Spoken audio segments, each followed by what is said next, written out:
নমস্কার। ঈশ্বরচন্দ্র বিদ্যাসাগর দ্বিশত জন্মবর্ষ উদযাপন কমিটি বীরভূমের পক্ষ থেকে আজকের আলোচক অধ্যাপিকা অনিন্দিতা বন্দ্যোপাধ্যায় এবং সুধী দর্শক মণ্ডলীকে আন্তরিক স্বাগত জানাচ্ছি।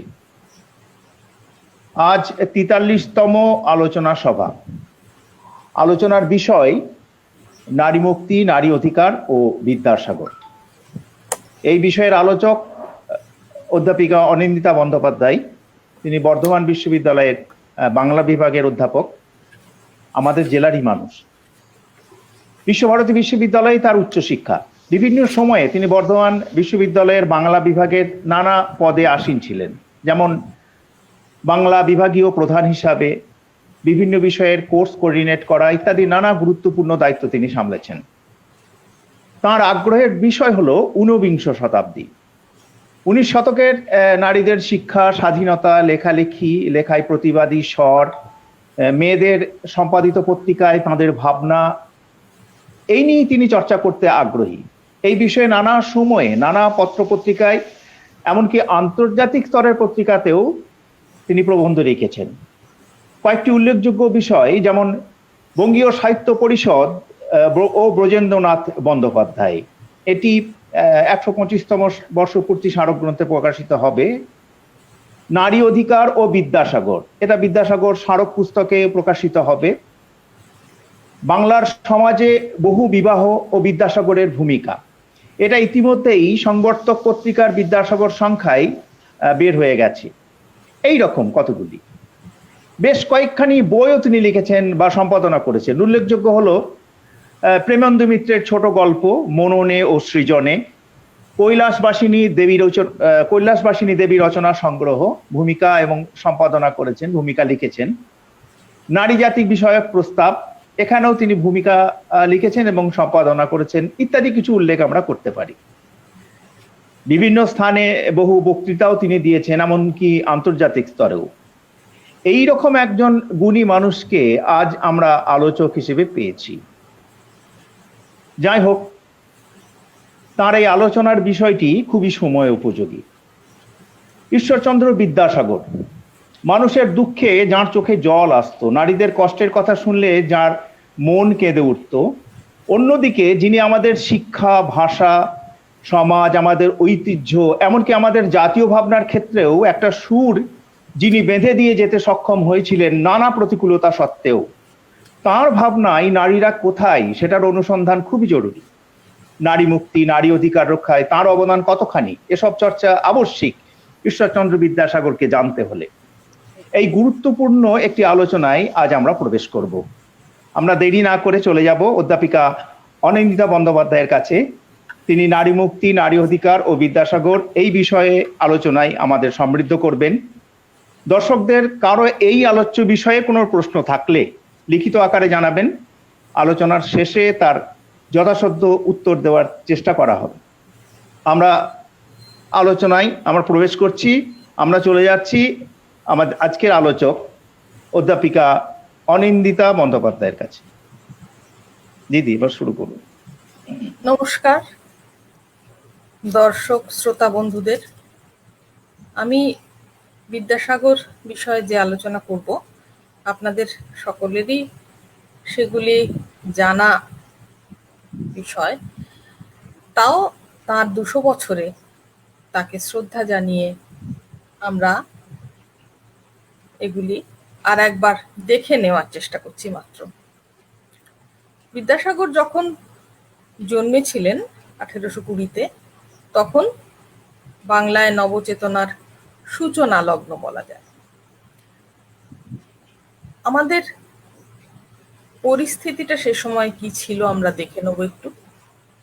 নারী মুক্তি এই শব্দটি বললেই আমরা সাধারণত পাশ্চাত্যের নারীবাদ এইটাকেই ভাবতে থাকি বারবার। কিন্তু আমাদের দেশে, ভারতবর্ষে, বিশেষত বাংলায় কিভাবে মেয়েদের পক্ষে কথা বলার জন্যে সেই লড়াইয়ের জমিটা কিভাবে তৈরি হচ্ছিল, সেটাও আমরা একটু দেখব এখানে। এটা প্রথমেই বলে নেওয়া ভালো যে পাশ্চাত্যের যে নারীবাদ বা সেখানে নারী মুক্তি আন্দোলন আর আমাদের দেশের মেয়েদের মুক্ত করার ভাবনায় যে মানুষরা এগিয়ে এসেছিলেন, তাদের দুটি প্রেক্ষিত অন্যরকম ছিল। বিদেশের প্রেক্ষিত, আমাদের দেশের প্রেক্ষিত একেবারেই অন্যরকম ছিল। এবং আমাদের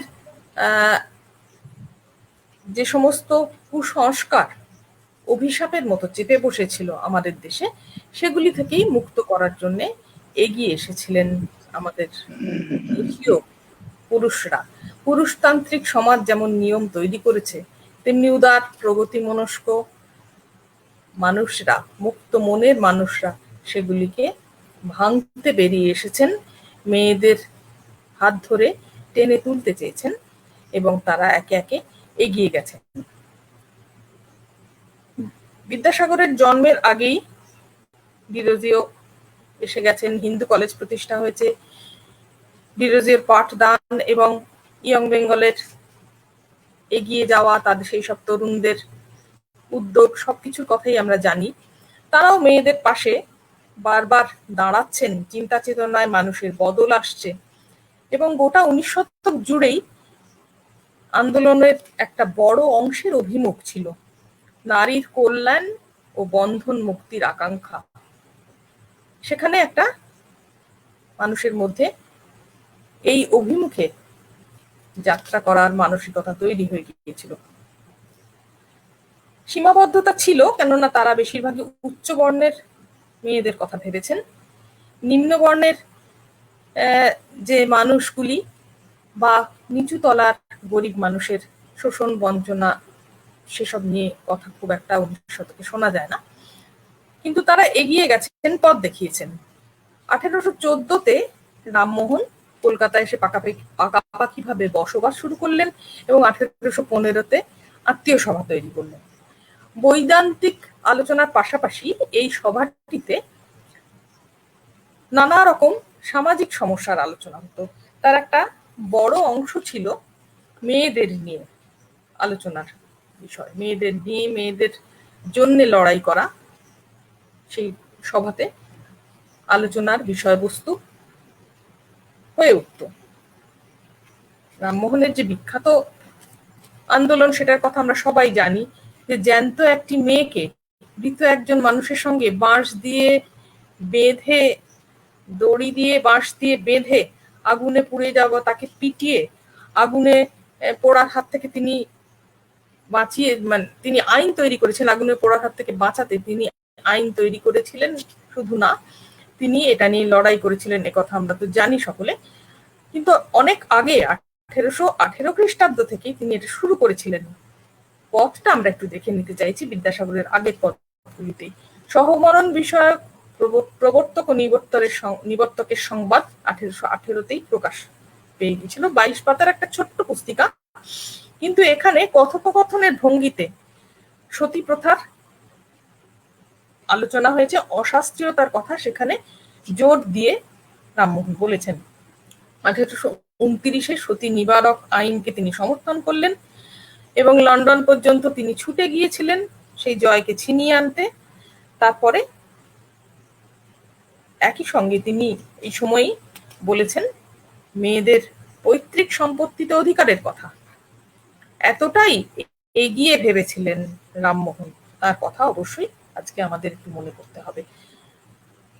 তারপরে ডিরোজিও এসে তরুণ ছাত্রদের নিয়ে শুরু করলেন একাডেমিক অ্যাসোসিয়েশন 1828-এ, এবং সেখানে যুক্তির সাহায্যে হিন্দু ধর্মের যে গোঁড়ামি, সেগুলির প্রতিবাদ করা হতো। কুসংস্কারকে আক্রমণ করতেন তারা। হিন্দু মেয়েদের ওপর চাপিয়ে দেওয়া যে সমস্ত কুৎসিত প্রথা, সেগুলির বিরুদ্ধে তাদের আন্দোলন শুরু হয়ে গেল। লেখালেখি করতে শুরু করলেন তারা। আর 1832-এ যখন সতীদাহ বিল পাশ হলো, তখন এইসব তরুণরা ব্রাহ্ম সমাজের জয়োল্লাস সভা বলে একটি সভা হয়েছিল, সেখানে তারা দল বেঁধে যোগ দিয়েছিলেন আনন্দ করতে। তো রামমোহনের মৃত্যুর পর এই তার যে করুণা,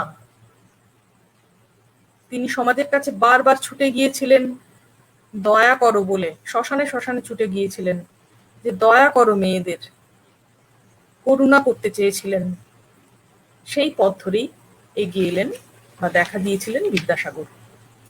রামমোহনের মারা যাওয়ার 17 বছর পরে 1850-এ তিনি সর্বশুভকরী পত্রিকায় প্রথম একটি লেখা লিখলেন মেয়েদের পক্ষে, মেয়েদের জন্যে, বা মেয়েদের অধিকারের মাত্রাটি সূচিত করতে। সেটির নাম ছিল বাল্য বিবাহের দোষ। যদিও এতে তিনি কোনো শাস্ত্র ঘেঁটে পড়েননি, বুঝিয়েছিলেন বৈজ্ঞানিক দৃষ্টিভঙ্গি সেটাতে ছিল।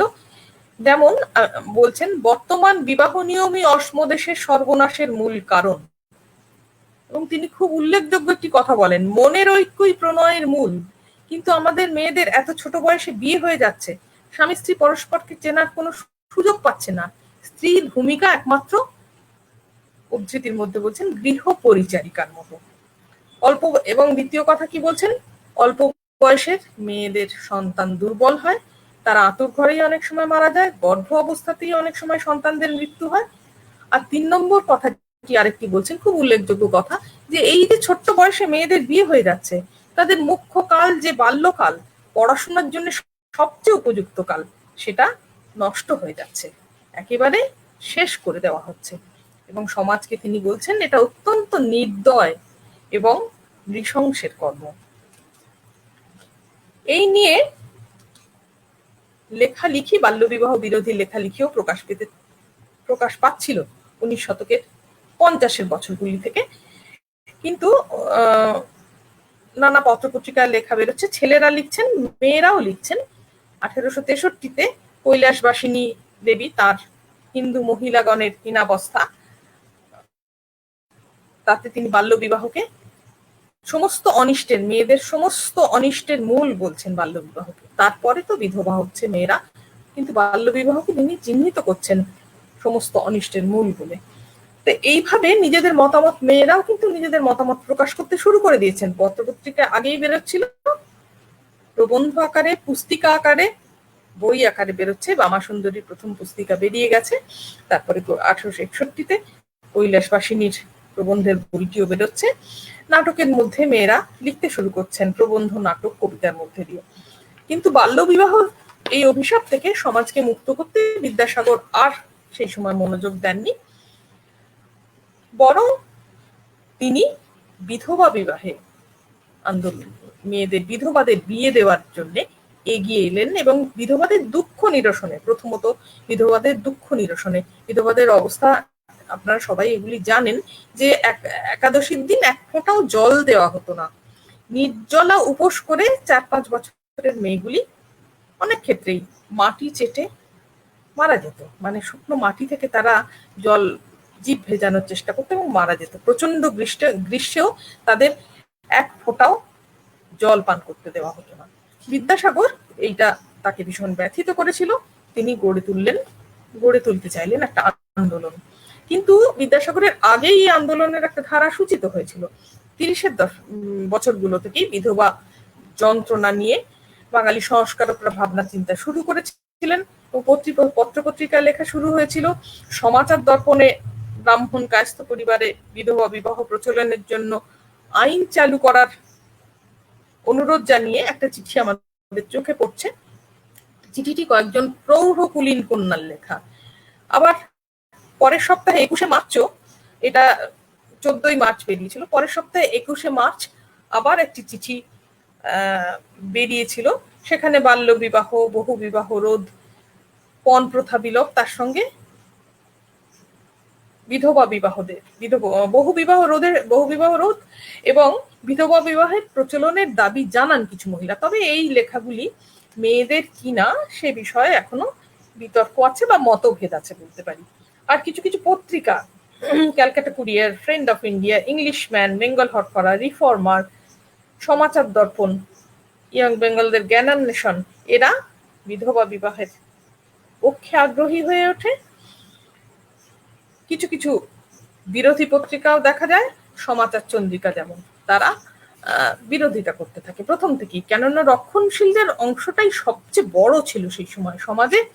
আর ইংরেজ আইনজ্ঞরা এসব দেখে শুনে ল কমিশনের কাছেও ব্যাপারটি যায়, কিন্তু তারা সমাজের কোনো ব্যাপারে হাত দিতে চাননি। রামমোহনের সতীদাহ প্রথায় তারা খুব সমর্থন করেছিলেন, সতীদাহ প্রথা বিরোধী আন্দোলনে, কেননা সেটা একটি মানুষের প্রাণ নিয়ে সমস্যা ছিল, কিন্তু সমাজে অন্য ক্ষেত্রে তারা খুব হস্তক্ষেপ করতে চাইতেন না। তো আমরা দেখবো ইয়ং বেঙ্গলের মুখপত্র 1842-এ বেঙ্গল স্পেকটেটরে বিধবার পুনর্বিবাহ একটি লেখা পত্র প্রবন্ধ প্রকাশিত হয়। সেখানে খুব গুরুত্বপূর্ণ কথা একটা ছিল যে পুরুষ যদি স্ত্রীর মরণান্তর পুনর্বিবাহ করিতে পারে, তবে স্ত্রী কেন স্বামীর পরলোক হইলে বিবাহকরণে সক্ষমা না হয়, এটা তারা বলেছিলেন। আর এই সময় একটি সভাও কিছু নব্যযুবক একটি হিন্দু পুনর্বিবাহ সভা স্থাপনের কথা ভাবেন, কিন্তু সেটা শেষ পর্যন্ত আমাদের নজরে আর আসেনি, খবর পাইনি সেটার কোনো।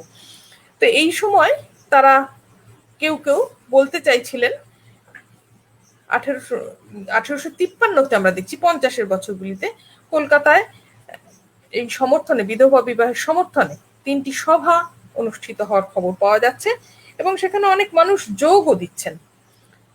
এমনকি রক্ষণশীল রাধাকান্ত দেবও প্রথম দিকের সমর্থক ছিলেন। তার বাড়িতেও একটি সভা হয়েছিল 1853 সালেই অক্টোবর মাসে। তো পরে অনেকেই তারা এই মত থেকে সরে আসেন। যারা সেই সভায় উপস্থিত ছিলেন তারাও অনেকেই মত থেকে সরে আসেন, এই মতের বিরোধিতা করতে থাকেন এই বক্তব্যের। তো সামাজিক পরিস্থিতি বাংলার যখন এই রকম, সেই সময় বিদ্যাসাগর এগিয়ে এলেন এবং তিনি খুব শক্ত হাতে, দৃঢ় মানসিকতা নিয়ে এগিয়ে এলেন, দৃঢ় পদক্ষেপে তিনি এগিয়ে গেলেন। তিনি প্রথমেই শাস্ত্র উদ্ধার করে একের পর এক শাস্ত্রীয় বচন উদ্ধার করতে লাগলেন, পরাশর, এবং দেখালেন যে আমাদের বিধবা বিবাহ আমাদের পুরনো দিনে অশাস্ত্রীয় ছিল না, আমাদের শাস্ত্রের উল্লেখ আছে। 1855 জানুয়ারি মাসে বিধবা বিবাহ প্রচলিত হওয়া উচিত কিনা এতদ বিষয়ক প্রস্তাব এই নামে তিনি একটি বই লিখলেন।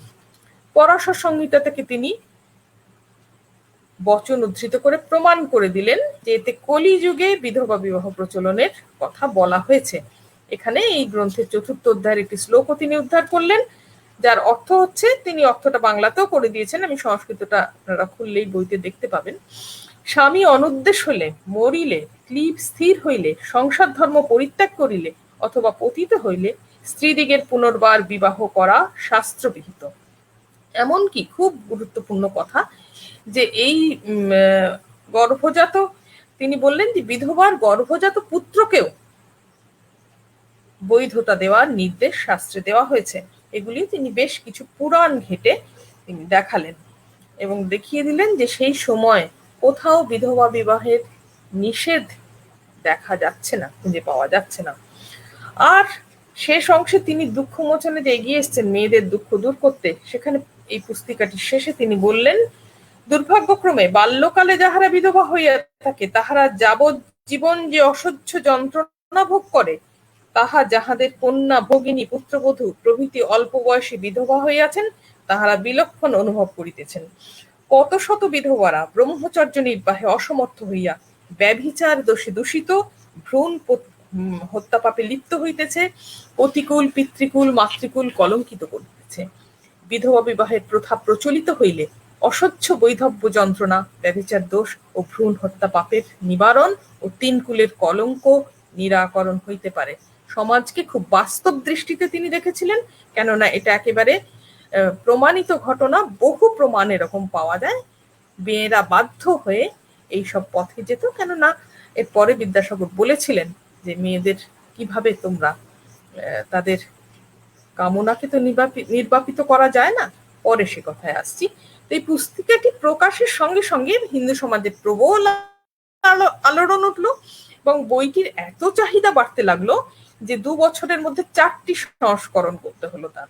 আর দফায় দফায় 15,000 কপি বিদ্যাসাগরকে ছাপতে হয়েছিল। সেই দিনে দাঁড়িয়ে আমরা এটা ভাবতে আমাদের বিস্ময় লাগে, অবাক হয়ে যাই আমরা। বাঙালি সমাজের মূলে যে এটা নাড়া দিয়েছিল সেটা আমাদের এর অভাবনীয় চাহিদা থেকেই বোঝা যায়।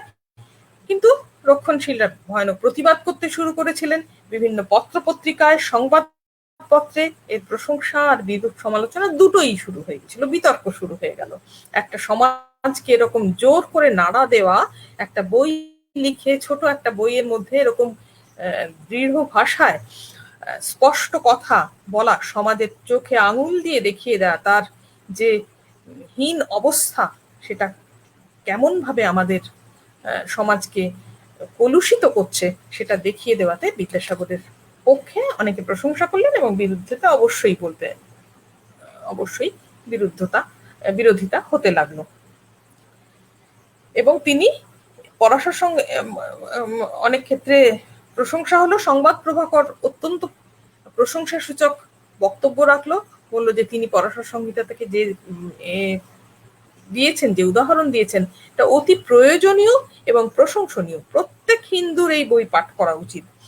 তারপরে তারা লিখলো যে যুক্তি অনুসারে বিচার করলে বিধবা বিবাহের আবশ্যকতাই হৃদয়ঙ্গম হয়, এবং বলছে আমাদের শাস্ত্রে, সংবাদ প্রভাকরে এই লেখা বেরোচ্ছে যে আমাদের শাস্ত্রে যদি এটা দেওয়াই আছে, তাহলে আমরা কেন শুধু শুধু কলহ আর বিবাদ করে মরছি? কেন বৃথা কলহ বিবাদ?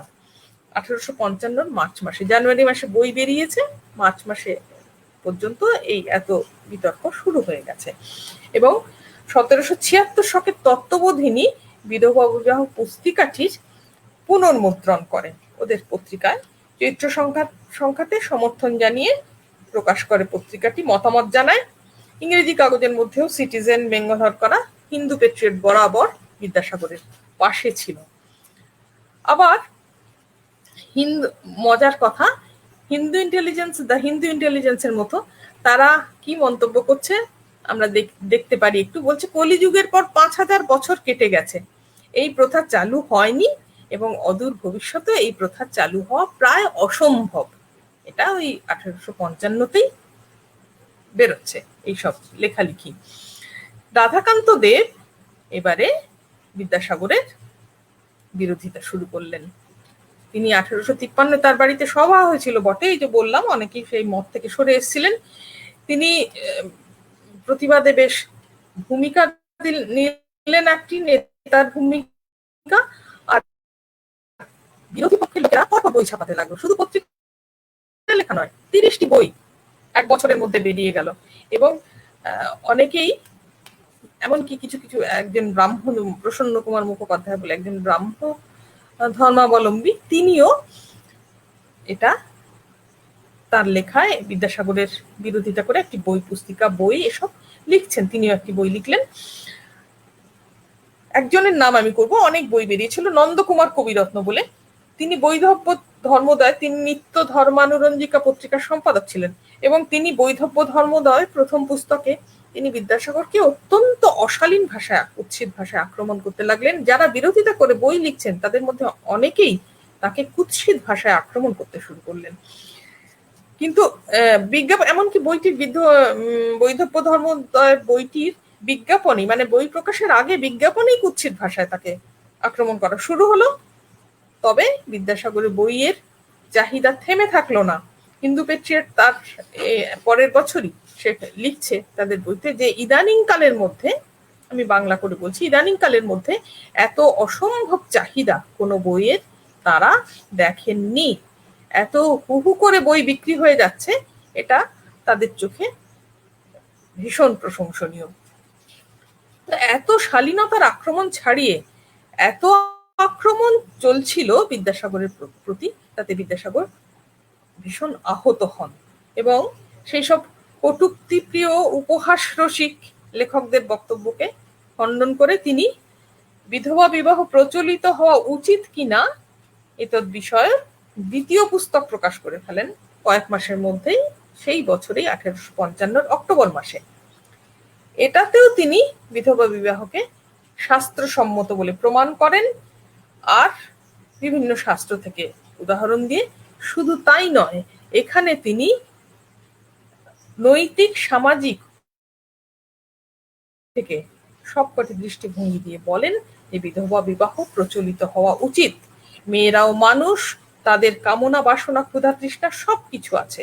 বিধবা হলে এসবগুলোকে অতিক্রম করে কেউ অতিমানবিক হয়ে যায় না। আমি একটু উদ্ধৃতিটা পড়ে শোনাচ্ছি।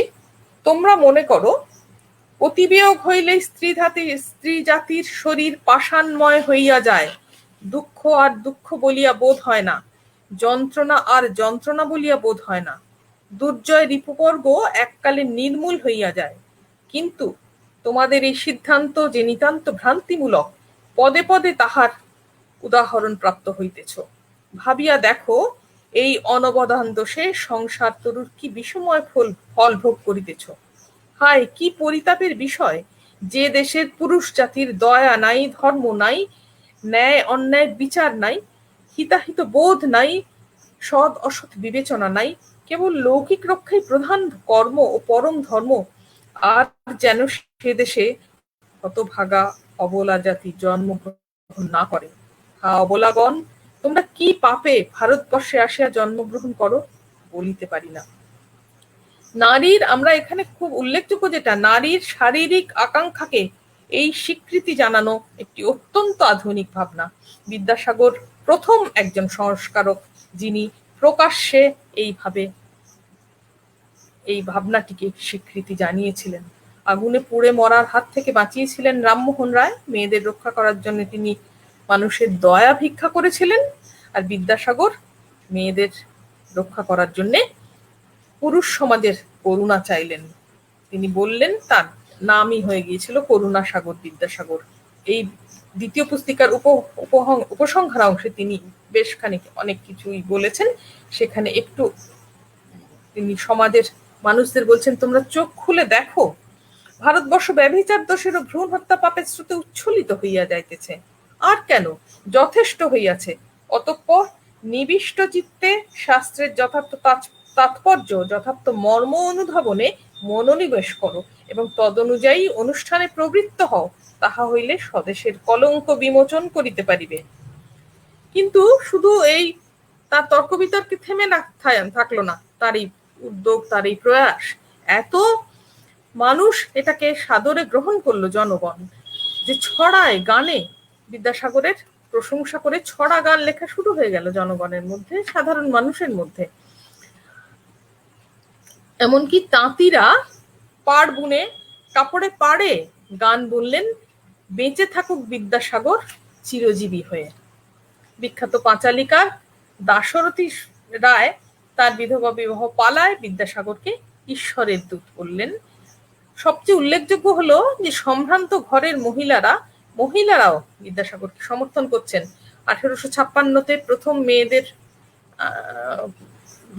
প্রথম মুদ্রিত পুস্তক বেরোচ্ছে চিত্তবিলাসিনী, সেখানে কথোপকথনে বিদ্যাসাগরকে সমর্থন করেছেন দুজন মহিলা, সেটা আমরা দেখতে পেয়েছি। ঘটনায়, এটা তো বইয়ের মধ্যে লেখালেখি, 1855 মে মাসে একটি আলোচনা সভা সম্ভ্রান্ত মহিলারা করেছেন। একটি আলোচনা সভায় তারা তার বই নিয়ে একটি আলোচনা সভা করলেন, বসলেন, বিদ্যাসাগরকে সমর্থন করে জানালেন যে তিনি সম্পূর্ণ শাস্ত্রীয়, এবং তাদের আশীর্বাদ বিদ্যাসাগরের উপর বর্ষিত হচ্ছে। প্রৌঢ় মহিলারা একটা সভা করেছিলেন, অধীর আগ্রহে তারা অপেক্ষা করছেন কবে এটি আইন হবে। এমনকি গ্রামের মহিলারাও, একটি ঘটনার উল্লেখ করছি, গ্রামের মহিলারাও কিরকম আগ্রহী হয়ে উঠেছিলেন। যারা পড়তে জানেন না, তারা এই বইয়ের চাহিদা, একটি ছেলে, সে সাইকেলে করে তার গ্রামে বই বিলি করতে যাচ্ছিল, বইগুলি পৌঁছতে যাচ্ছিল, তাকে থামিয়ে গ্রামের মহিলারা ছেলেটিকে বলেছিলেন যে, পড়ে শোনাও তো আমাদের, কি লিখেছেন তিনি। এই অধিকাংশ মেয়েদের কাছে এটা আশীর্বাদ স্বরূপ মনে হয়েছিল। এটা আমরা বিভিন্ন পত্রপত্রিকায় দেখতে পেয়েছি সেই সময়। হিন্দু সিটিজেন পত্রিকায় এই খবরটা পাওয়া যাচ্ছে। এই যে সচেতনতা তৈরি করে তুলতে পেরেছিলেন তিনি, এমনকি মেয়েদের মধ্যেও, সেই যুগে দাঁড়িয়ে এটা একটা ভীষণ উল্লেখযোগ্য ঘটনা, ভীষণ আনন্দেরও ঘটনা। কিন্তু বিদ্যাসাগর যে এগিয়ে এসেছিলেন, তার আজকের দিনে তাকে আমরা বারবার সেটাতে মনে করতে বাধ্য হই, তাকে উন্নিশ জানাতে বাধ্য হই। প্রকাশিত হয়েছিল বিধবাদয় কথোপকথন, এই ধরনের বই, যেখানে দুটি মেয়ের কথোপকথন মধ্যে দিয়ে বিদ্যাসাগরকে প্রশংসা করা হচ্ছে। তো বিদ্যাসাগর দেখলেন যে শুধু বই লিখে হবে না, সরকারের কাছে তিনি বাস্তব দৃষ্টিতে দেখলেন সরকারের কাছে দাবি জানাতে হবে এটাকে আইন করার। সেজন্য সে যুগে দাঁড়িয়ে 987 জনের একটা সই জোগাড় করে তিনি একটা ব্যবস্থাপক সভার কাছে চিঠি পাঠালেন, একটা চিঠি। এটাকে আইন প্রণয়ন করার অনুরোধ করলেন এবং তাতে লেখা ছিল হিন্দুদের বিধবা বিবাহের সর্বপ্রকার বাধা দূর হয় আর বিবাহজাত সন্তানেরা বৈধ সন্তান বলিয়া গৃহীত হয়। এই দুটো দিকই তিনি উল্লেখ করেছিলেন, সেটা তার আধুনিকতার দৃষ্টিভঙ্গিটি আমাদের মনে রাখার মতো। এখানে সই করেছিলেন প্রথমেই জয়কৃষ্ণ মুখোপাধ্যায়, তারানাথ তর্ক বাচস্পতি, দেবেন্দ্রনাথ ঠাকুর, রাজনারায়ণ বসু, অনেক মানুষ সই করেছিলেন। নামী মানুষেরা, বিদ্যাসাগর সই করেন একদম শেষে। বিদ্যাসাগরের আবেদনের পরপরই ইয়ং বেঙ্গলের প্রতিনিধিরা আর একটা আবেদন করেন, আর বাংলাদেশের বিভিন্ন প্রান্ত থেকে আবেদন আসতে থাকে। কৃষ্ণনগরের অধিবাসীরা কলকাতা থেকে, বারাসত থেকে, শান্তিপুর থেকে, ধুলিয়ান থেকে, চট্টগ্রাম থেকে, মুর্শিদাবাদ থেকে, রাজনারায়ণ বসুর উদ্যোগে মেদিনীপুরের অধিবাসীদের পক্ষ থেকে, হুগলি, বাঁকুড়া, এইসব জায়গা থেকে আসতে থাকে, রংপুর থেকে, এবং আজকে বিশেষভাবে উল্লেখ করব বোলপুরের অধিবাসীরা একটি আবেদন করেছিলেন, যেটা ন্যাশনাল আর্কাইভ, এই সমস্ত কিছুই রেকর্ডগুলো ন্যাশনাল আর্কাইভে আছে। বোলপুরের অধিবাসীদেরও একটি আবেদন পৌঁছেছিল বিদ্যাসাগরকে সমর্থন করে সরকারের কাছে। এরা সকলে আবেদন করেছিলেন। ঢাকা থেকেও আবেদন এসেছিল। তখন অবিভক্ত বাংলা, কাজেই দুই বাংলা, মানে সমস্ত জায়গা থেকে আবেদন আসছিল। আবার বিরোধীরা উঠে পড়ে লেগেছিল এই আইনের প্রতিবাদ করতে, এটা খুব স্বাভাবিক। সেজন্য রাধাকান্ত দেবের বাড়িতে এই বছরেই 1855-তে নভেম্বর মাসে একটা সভা হলো। 5000 রক্ষণশীল হিন্দুকে নিয়ে তিনি, বিদ্যাসাগর 987 জনের সই সংগ্রহ করতে পেরেছিলেন, রাধাকান্ত দেব 5000 মানুষকে জড়ো করলেন, রক্ষণশীল হিন্দুকে। সেখান থেকে হিন্দু ধর্ম রক্ষা সভা গঠিত হলো এবং এদের উদ্যোগে আইনটির বিরোধিতা করে পর সরকারের কাছে আবেদন পাঠানো হতে লাগলো। প্রতিবাদ করতে থাকেন নানা অঞ্চলের স্মৃতিশাস্ত্রের অধ্যাপকরা, অধিবাসীরা, রক্ষণশীল মানুষেরা। এখানেও রংপুর হিন্দু ধর্ম রক্ষা সভা থেকে তো যাই প্রতিবাদপত্র, মুর্শিদাবাদ, ময়মনসিংহ, কলকাতা আর আশেপাশের লোকজনরা, চট্টগ্রাম, ঢাকা, পাবনা, বিভিন্ন জায়গা থেকে প্রতিবাদপত্র আসতে থাকে বিরোধিতা করে, আইন করা চলবে না এই বলে। তবে এবং বাংলার বাইরে থেকে 12টা, গোটা ভারতবর্ষ থেকে বাংলার বাইরে থেকে 12টা প্রতিবাদপত্র এসেছিল আইনের, মানে বিদ্যাসাগরের বিরোধিতা করে। তবে বাংলার বাইরে তো বিদ্যাসাগরের প্রভাব তেমন পৌঁছয়নি, সেজন্য তারা খুব একটা জানতেন না বিদ্যাসাগর সম্পর্কে, বা তিনি কি করছেন খুব বেশি কিছু জানতেন না। আর দেখা যায় আইনের সমর্থনে শেষ পর্যন্ত 5192 জনের সই ছিল, আর প্রতিকূলে স্বাক্ষরকারীর সংখ্যা ছিল 55,746। মানে কতটা রক্ষণশীল সমাজ আমাদের, সেটা এই সংখ্যাটার তফাৎ দেখেই বোঝা যাচ্ছে। 10 গুণেরও বেশি। তো এই নিয়ে কিন্তু সরকার শেষ পর্যন্ত আইনের পক্ষে মতামত দিয়েছিলেন। 31শে মে 1856-তে নির্বাচক সমিতি আইনটির সমর্থনে মত পাঠান। 19শে জুলাই 1856-তে আইনের পাণ্ডুলিপি গৃহীত হয় এবং আইন চালু হয়ে যায়। 1856 পাস হয়, চালু বলবো না, আইন পাস হয় 1856 26শে জুলাই। তবে সঙ্গে সঙ্গে জুলাই মাসে আইন পাস হলেও সঙ্গে সঙ্গে বিধবা বিবাহ শুরু হয়নি। প্রথম বিয়েটি হয়েছিল 1856 7ই ডিসেম্বর বিদ্যাসাগরের এক বন্ধু রাজকৃষ্ণ বন্দ্যোপাধ্যায়ের বাড়িতে। পাত্রী ছিলেন কালীমতী দেবী এবং পাত্র বিখ্যাত মানুষ শ্রীশচন্দ্র বিদ্যারত্ন।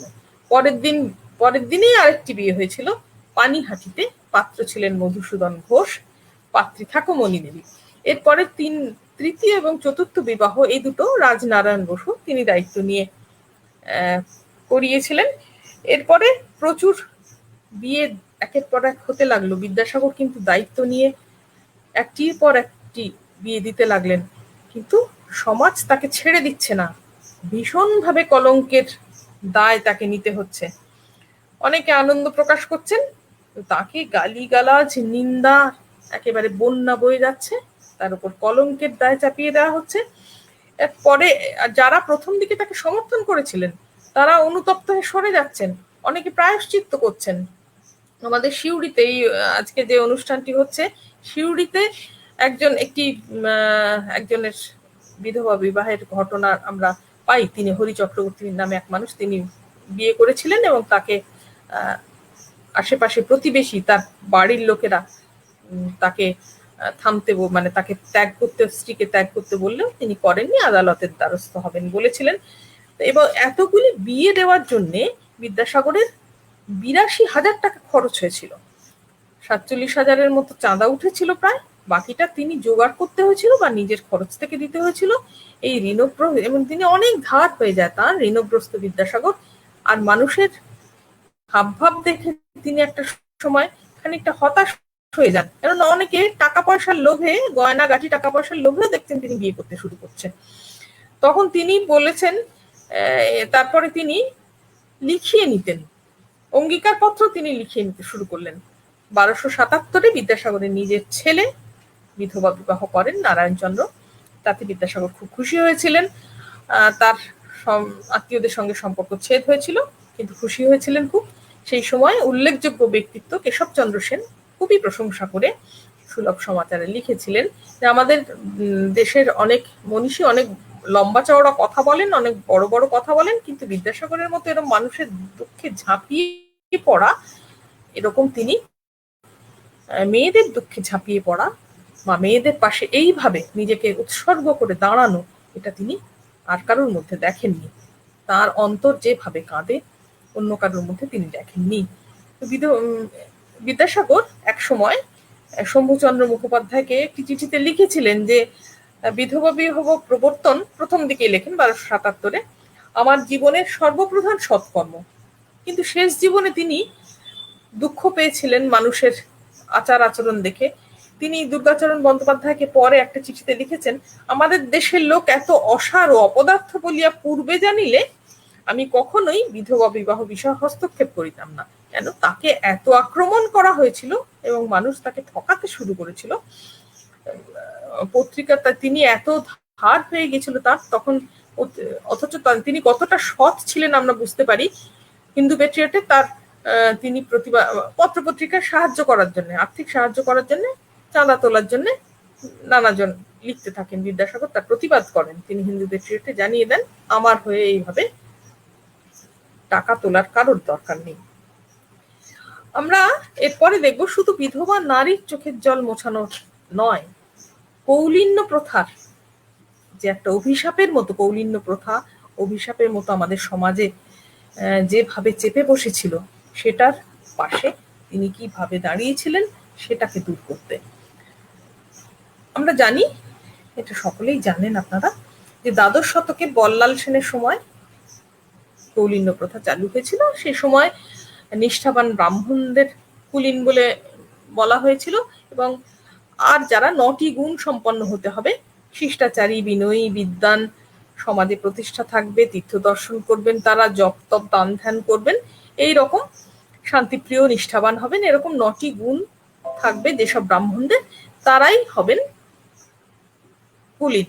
বল্লাল সেন এটা বলেছিলেন, এবং তাদের এই গুণগুলি থাকতে হবে। ৩৬ বছর অন্তর অন্তর এটাকে দেখে নেওয়া হবে ঠিকঠাক সব চলছে কিনা, রিভিউ যাকে আমরা বলতে পারি, চলতি, মানে এখন এই কথাটা ইংরেজি বাংলা দুটোতেই চলে। তাদের কাজ গুণ টুন দেখে তারা অন্যায় করছেন না এটা দেখে নিয়ে পরীক্ষা করে আবার কুলীন অকুলীন নির্বাচন করা হবে। লক্ষণ সেন, তারপরে লক্ষণ সেন দেখলেন এটা খুব ঝামেলার ব্যাপার, তিনি আর ওইসব ঝামেলায় গেলেন না, তিনি বংশানুক্রমিক করে দিলেন। যারা কুলীন আগে বলা হয়েছে তাদের তারা পরপর বংশে তাদের সন্তান সন্ততি নাতি পুতি সকলে কুলীনই থাকবে, আর বদল হবে না। এটা করার সঙ্গে সঙ্গে সমাজে কিন্তু অনাচার দেখা দিল, শুরু হয়ে গেল অনাচার। বিয়ে একটা ব্যবসা শুরু হয়ে গেল। তারা যেই একেবারে বসলেন সমাজে, সেই দণ্ড নিয়ে, দণ্ড ধারণ করে যে আমরাই শ্রেষ্ঠ, তখনই একটা ব্যবসার সূচনা হয়ে গেল, বিয়ে একটা ব্যবসায় পরিণত হয়ে গেল। আবার একদিকে এটাও যেমন হলো, অন্যদিকে কেউ কেউ কুলমর্যাদা বৃদ্ধি করার জন্য মেয়েদের প্রচুর খরচ করে উচ্চ বংশে বিয়ে দেওয়ার জন্য উঠে পড়ে লাগলেন। আবার কিছু বছর পরে দেবীবর ঘটক নামে একজন ঘটক তিনি ছিলেন, দেবীবর তার নাম, তিনি একজন ঘটক ছিলেন, বিয়ে দেওয়ার সালিশি করতেন, এসব করতেন। তিনি দোষ অনুসারে, এতদিন ছিল গুণ অনুসারে, তিনি উল্টে দিয়ে করলেন দোষ অনুসারে, একটা মেলবন্ধন বলে ব্যাপার তৈরি করলেন। ফলে আরো খুব ব্যাপারটা জটিল হয়ে গেল এবং মেয়ের পাত্রের অভাব দেখা দিল। অনেক মেয়ে চিরকুমারী হয়ে থাকতে লাগলো, তাদের বলা হতো ঠেকা মেয়ে, ঠেকে গেছে আর কি, তাদের আর উদ্ধার হয়নি। তারা তখন তো বিয়েটাই উদ্ধার, 19 শতকে বিয়েটা এসে পৌঁছে, 19 শতকে মেয়েদের জীবন ধন্য হয়ে যাবে বিয়ে দিতে পারলে, অথচ বিয়ে হচ্ছে না তাদের। ছোট ছোট বয়সের একদম 4-5 বছরের মেয়েদের বিয়ে দেওয়া হচ্ছে অন্তর্জলি যাত্রায় শায়িত বৃদ্ধের সঙ্গে। এরকম অনেক ঘটনা, যে প্রথম এবং শেষবারের মতো মৃত্যুশয্যায় শায়িত মেয়ের স্বামীর মুখ দেখছে এবং তার সঙ্গে সহমরণে যেতে হচ্ছে। কখনো কখনো সহমরণ আইন করে উঠে গেলেও কোথাও কোথাও সেটা তখনও প্রচলিত একেবারে উঠে যায়নি, সব জায়গায় থাকছিল। তো এরকম বহু বিবাহকারী পাত্রের সংখ্যা এত বেড়েছিল, সেটা নিয়ে কিন্তু বিদ্যাসাগরের আগেই এটা লেখালেখি শুরু হয়ে গেছিল। প্রথম দিকে অনেক কয়েকশো বছর কেউ মাথা ঘামাননি, কিন্তু তারপরে একটা সময় 19 শতকের প্রথম থেকেই এই প্রতিবাদের ধারাটা শুরু হয়েছিল। আমরা দেখব প্রথম মিশনারিরা কিন্তু এটা প্রতিবাদ শুরু করেন। 1805 সালে ক্লডিয়াস বুকানান নামে একজন, তিনি তার বইতে এটার ভীষণ ভিন্ন একটি প্রথা তিনি বলছেন যে মেয়ে বউ ও কুলীন ঘরের মেয়ে ও বউ এবং বিধবারা বেশ্যাবৃত্তি গ্রহণ করতে বাধ্য হচ্ছে। এটা সেই সময় মিশনারিদের চোখে পড়েছিল, তারা এটাকে প্রতিবাদ করেছিলেন। এরপরে রামমোহন রায়ও 1819 থেকে তার প্রবর্তক নিবর্তকের দ্বিতীয় সংবাদ বইটিতে কুলীন কন্যাদের সীমাহীন দুঃখ দুর্দশার বর্ণনা দেন। 1822 তার যে বই, তিনি তীব্র সমালোচনা করেন, brief remarks regarding modern encroachment on the ancient rights of females according to the Hindu law of inheritance, এই বইটাতে তিনি ভীষণভাবে সমালোচনা করেন। তো এরপরে এগিয়ে আসেন ইয়ং বেঙ্গলেরা, তারা নতুন চেতনায় উদ্বুদ্ধ, তারাও কিন্তু এই প্রথাকে সমর্থন জানাননি। এনকোয়ারারের পাতায় আমরা দেখি পলিগামির ওপরে তাদের প্রবন্ধ।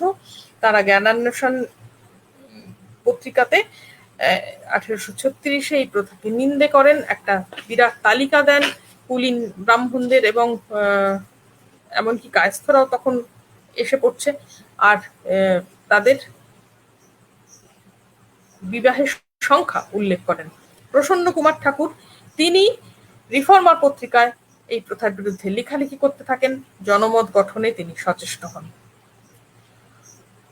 1831 আমরা দেখব যে আইন করে চিঠিপত্র লেখা, আইন করে এই প্রথা বন্ধ করার জন্য পত্রিকায় চিঠিপত্র প্রকাশিত হচ্ছে, সরকারি হস্তক্ষেপ দাবি করা হচ্ছে।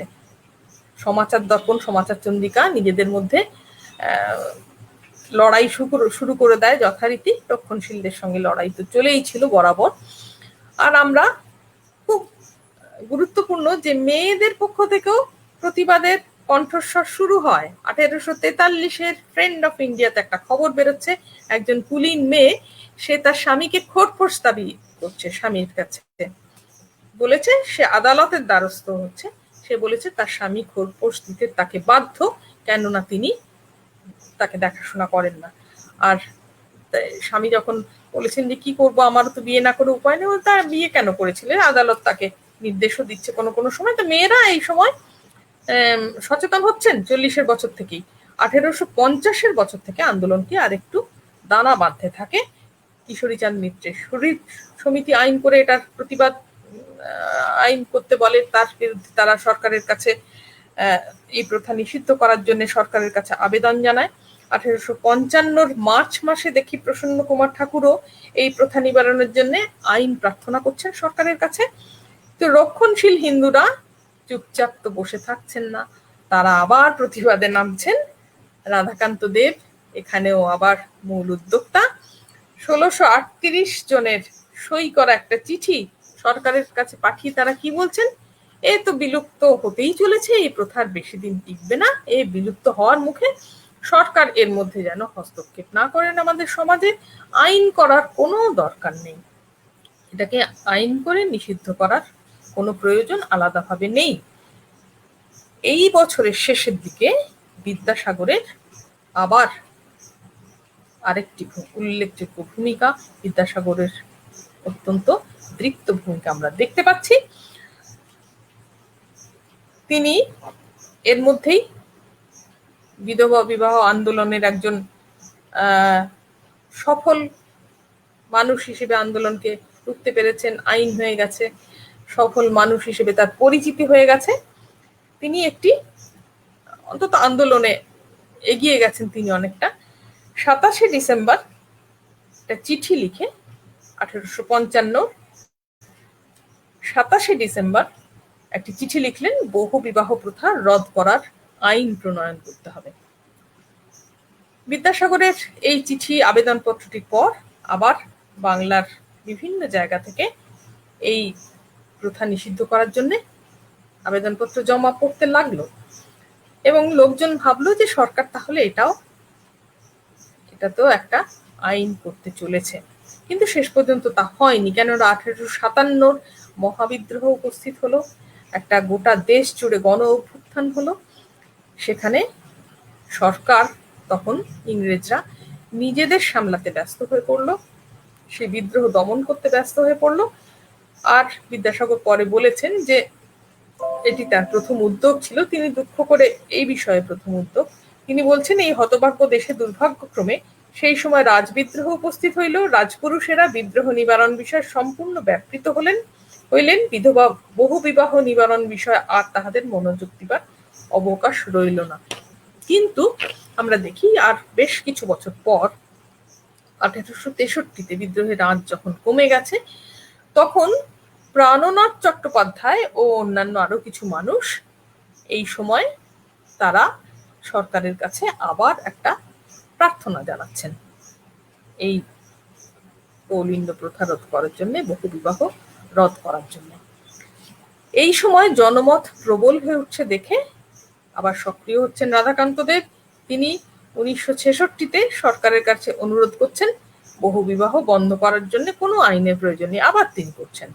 এসব দেখে শুনে ঈশ্বরচন্দ্র বিদ্যাসাগর এগিয়ে আসছেন, আবার তিনি নতুন করে বহু বিবাহ বিরোধী আন্দোলনে জড়িয়ে পড়ছেন। কৃষ্ণনগরের মহারাজা সতীশচন্দ্রকে সঙ্গে নিয়ে তিনি সরকারের কাছে যে আবেদন পাঠালেন, এতে সই করেছিলেন জয়কৃষ্ণ মুখোপাধ্যায়, শম্ভুনাথ পণ্ডিত, দেবেন্দ্রনাথ ঠাকুর, কালীপ্রসন্ন সিংহ, রাজেন্দ্রলাল মিত্র, এরকম অনেক মানুষ, বেঙ্গলি সম্পাদক গিরিশচন্দ্র ঘোষ, শিবচন্দ্র দেব, কৃষ্ণদাস পাল। এখানে কিন্তু সইয়ের সংখ্যা অনেক বেশি হলো, 21,000 মানুষের সই তিনি পেলেন এই স্বাক্ষর করে। ছোটলাট বিডনের সঙ্গে তারা দেখা করলেন, বিদ্যাসাগরও গিয়েছিলেন 1866-তে 19শে মার্চ তারা দেখা করলেন ছোটলাটের সঙ্গে এবং প্রয়োজনীয় ব্যবস্থা নিতে বললেন, কিন্তু সরকার খুব একটা আগ্রহ দেখালো না। 1870-এ সনাতন ধর্মরক্ষণী সভা আবার তারাও বহু বিবাহ রোধের জন্য আইন করতে বলে। তখন বিদ্যাসাগর ঠিক করলেন যে তিনি এই উদ্যোগ তাকে উজ্জীবিত করে। 1866-তেই তিনি একটি বই লিখতে শুরু করেছিলেন, কিন্তু বই লিখতে শুরু করেছিলেন, বইটা থেমে গিয়েছিল, মানুষের সরকার আগ্রহ দেখাচ্ছেন না, কোনো এগোচ্ছে না কোনো কিছু, এটা থেমেছিল তার বই লেখার কাজটি। আবার তিনি বইটা লিখলেন, বহু বিবাহ রহিত হওয়া উচিত কিনা এতৎ বিষয়ে প্রস্তাব। এই মুদ্রণের কাজটা তিনি শেষ করলেন এবং বিজ্ঞাপনে তিনি জানালেন যে সনাতন ধর্মরক্ষিণী সভা এটা উদ্যোগ নিচ্ছে। তো আমিও অনেক পণ্ডিত এ বিষয়ে মতামত দিচ্ছেন, সেজন্য আমিও এই বইটি লিখলাম, হয়তো তাদের এটাতে কিছু সাহায্য হবে। আর একটা কথা ভীষণভাবে তিনি এই বইটিতে, কেননা তার এর আগে তাকে ভয়ানক আক্রমণ সহ্য করতে হয়েছে, তিনি ব্যথিত হয়েছেন, এখানে তিনি সেই সমস্ত বিরোধীদের আক্রমণ নিজেও করলেন। তিনি বলছেন এই সব মানুষগুলি যারা শুধু বিরোধিতা করাই যাদের কাজ, প্রস্তাবিত দেশহিতকর বিষয় মাত্রে প্রতিপক্ষতা করা যাদের একমাত্র বিষয়, যারা উন্মত্ত হয়ে ওঠেন, বিক্ষিপ্ত চিত্ত হয়ে ওঠেন এবং তারা বারবার এগুলোকে বাধা দিতে থাকেন, সেই চেষ্টা ত্রুটি করে না বাধা দিতে, তাদের অদ্ভুত প্রকৃতি ও অদ্ভুত চরিত্র, নিজেও কিছু করিবেন না, অন্যকেও কিছু করিতে দিবেন না। এই মূল বইটির আপত্তি অংশে আরো লেখেন যে এরকম অনেকে লোক আছেন যারা এই এই কথাটি উত্থাপিত হলেই, এই বহু বিবাহ প্রথা রদ করার কথা উত্থাপিত হলেই, নিবারণ কথার উত্থাপন হইলে তারা খড়গহস্ত হইয়া ওঠেন। তাহারা সিদ্ধান্ত করিয়া রাখিয়াছেন বহু বিবাহ প্রথা নিবারিত হইলে শাস্ত্রের অবমাননা ও ধর্মলোপ ঘটিবে। কিন্তু এ বিষয়ে শাস্ত্রেই বা কতদূর পর্যন্ত অনুমোদন আছে এবং পুরুষ জাতির উচ্ছৃঙ্খল ব্যবহার দ্বারাই বা কতদূর পর্যন্ত অনার্য আচরণ ঘটিয়া উঠিয়াছে, তাহা সবিশেষ অবগত নহেন। তারা শাস্ত্র কিছুই জানেন না অধিকাংশ মানুষ, কিন্তু শুধুমাত্র সমাজে এই কুসংস্কারগুলিকে ধরে থাকার জন্য, সমাজকে তাদের শাসনতন্ত্র মুঠো কবজা করে রাখার জন্য, পুরুষ শাসন জারি রাখার জন্য তারা এই লড়াইটা করে যান, এই বিরোধিতাটা করে যান। তো বিদ্যাসাগরের এই যুক্তিবিন্যাস কিন্তু অনেকেরই ভালো লাগেনি যথারীতি, আবার অনেক বই বেরোতে থাকে, কিভাবে বিতর্ক শুরু হয়ে যায় সমাজে। এমনকি এই সময় বিখ্যাত বেশ কিছু মানুষ, সোমপ্রকাশের সম্পাদক দ্বারকানাথ বিদ্যাভূষণ, ভূদেব মুখোপাধ্যায়, বঙ্কিমচন্দ্র চট্টোপাধ্যায়, তারাও এটিকে সমর্থন জানাতে পারেননি। বিদ্যাসাগর আবার বিরুদ্ধবাদীদের মতকে খণ্ডন করে দ্বিতীয় পুস্তক লেখেন। সেখানে তারানাথ তর্কবাচস্পতি একসময় তার পক্ষে ছিলেন, এখানে বিরোধিতা করতে শুরু করেছিলেন বিদ্যাসাগরের। তিনি বিপক্ষে চলে যাওয়াতে বিদ্যাসাগর খুব আহত হয়েছিলেন এবং তাকে তীব্র ভাষায় তিনি আক্রমণও করেন। এবং আক্রমণের ভাষা উল্লেখ করতেই হয় আমাদের, যে আক্রমণের ভাষায় কোথাও কোথাও বিদ্যাসাগর শালীনতাকে ছাড়িয়ে গিয়েছিলেন। তিনি একটা তালিকা দিয়েছিলেন, এরা বলতে থাকেন বিরোধীরা যে সে তালিকাটা ভুল। বিদ্যাসাগর বিরাট একটা তালিকা প্রকাশ করেছিলেন, যে কোথায় কত কুলীন বিবাহ করছে তার একটা তালিকা তৈরি করেছিলেন তিনি। বঙ্কিমচন্দ্র চট্টোপাধ্যায় বঙ্গদর্শন পত্রিকায় বিদ্যাসাগরের বিরোধিতা করলেন। বিরোধিতা করে তিনি বলেছিলেন, বহু বিবাহ প্রবন্ধ লিখলেন তিনি এবং বলেছিলেন, সকলেই জানেন এই প্রবন্ধটির কথা, শাস্ত্রাবলম্বন পূর্বক বহু বিবাহ পরিত্যাগ করিতে বলা বিদ্যাসাগর মহাশয়ের প্রকৃত উদ্দেশ্য নহে। তাহাদের মুখ্য উদ্দেশ্য এই যে বহু বিবাহ নিবারণ জন্য রাজ ব্যবস্থা প্রচার হোক। আসলে সরকারের কাছাকাছি যাওয়া বিদ্যাসাগরের একটা লক্ষ্য। এইটা বঙ্কিমচন্দ্রেরও তখন মনে হয়েছিল যে আইন শুধু তিনি করতে চান, সরকারের দৃষ্টি আকর্ষণ করতে চাইছেন, তিনি অত ভালো করে সমাজকে বুঝতে পারছেন না। এবং আরেকটি কথা বিদ্যাসাগরকে মনে করিয়ে দিয়েছিলেন বঙ্কিমচন্দ্র, তিনি বলেছিলেন যে এখানে অর্ধেক হিন্দু অর্ধেক মুসলমান, যদি বহু বিবাহ নিবারণ জন্য আইন হওয়া উচিত হয় তবে হিন্দু মুসলমান উভয় সম্বন্ধেই সেই আইন হওয়া উচিত। হিন্দুর পক্ষে বহু বিবাহ মন্দ, মুসলমানের পক্ষে ভালো, এমত নহে। কিন্তু বহু বিবাহ হিন্দু শাস্ত্র বিরুদ্ধ বলিয়া মুসলমানের পক্ষেও তাহা কি প্রকারে দণ্ডবিধির দ্বারা নিষিদ্ধ হইবে? অর্থাৎ আইন তো হচ্ছে হিন্দুদের জন্য, মুসলমানরা তাহলে কি করবে? মুসলমানের সমাজ তাহলে এখানে কোনো উপকৃত তো হবে না, এটা বঙ্কিমচন্দ্রের বক্তব্য ছিল। এই নিয়ে তর্কাতর্কি করছে এবং তর্কাতর্কি হয়েছিল এবং বঙ্কিমের পক্ষে, বিদ্যাসাগরের পক্ষে সেই সময় প্রবল পত্রপত্রিকায় দুজনের কেউ কেউ দাঁড়িয়েছিলেন বঙ্কিমের পক্ষে, কেউ কেউ দাঁড়িয়েছিলেন বিদ্যাসাগরের পক্ষে। তর্ক বিতর্ক সেই সময় ছবিতে পাওয়া যায়, সেটা উল্লেখ আমরা বেশি ভিতরে যাচ্ছি না। এখানে বিদ্যাসাগর, এই বঙ্কিমচন্দ্র বিদ্যাসাগরকে আরেকটি ব্যাপারে একটু ধরিয়ে দিয়েছিলেন বা একটু আক্রমণাত্মক সূচক বলেছিলেন কথাবার্তা, যে ইতিপূর্বে বিদ্যাসাগর মহাশয় কখনো দূষণীয় ভাষা ব্যবহার করেন নাই, শ্রদ্ধার সঙ্গেই হয়তো বলেছেন, তবুও এই কথাটি তিনি বলেছিলেন।